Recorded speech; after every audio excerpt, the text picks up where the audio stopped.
আসসালামু আলাইকুম। কী অবস্থা সবার? সবাই কেমন আছেন? আলহামদুলিল্লাহ আমি অনেক ভালো আছি। তো তাকে রোদ খাওয়ানোর জন্য জানলার পাশে রেখে দিয়েছি। আমার রুমে একদম রোদ চলে আসে।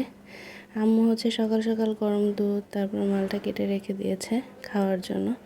আর এই যে নলিটা রান্না করা হয়েছিল আগের ভিডিওতে দেখিয়েছিলাম, রান্নার ভিডিওটা দেখানো হয়নি। তো এটা খালামণি আসার সময় নিয়ে আসছিল আমার জন্য। তো আম্মু সবগুলো খুব ভালোভাবে পরিষ্কার করে ধুয়ে তারপরে যে প্রেশার কুকারে দিয়ে দিয়েছিল সব মশলা দিয়ে। একদমই খুবই কমই মশলা দেওয়া হয়েছিল, কারণ নলিটা এরকমের খেতে আমার কাছে অনেক মজা লাগে, আর একটু ঝোল ঝোল থাকবে মানে স্যুপের মতো। তো এই অবস্থা, সব মশলা দিয়ে তারপরে একবারে পানি দিয়ে তারপর বসিয়ে দিয়েছে।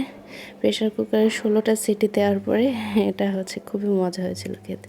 আর রান্না হয়েছে দুপুরে যে ডাঁটা শাক দিয়ে চিংড়ি মাছ বাটা, ছোট চিংড়ি মাছ বেটে রান্না করেছে। আর ছিল কোরাল মাছ। কোরাল মাছগুলো হলুদ মরিচ লবণ মাখিয়ে রেখে দিয়েছিল, এরপর ভাজি করে এরকম করে ভুনা করেছে। কোরাল মাছটা খেতে খুবই মজা হয়েছিল।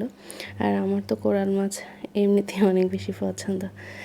এই তো দুপুরের খাওয়া দাওয়া, মাছ, তারপরে যে শাক, আর ছিল বেগুন ভর্তা। তো আর কাঁচামরিচ ছিল সাথে, হালকা পাতলা আয়োজন।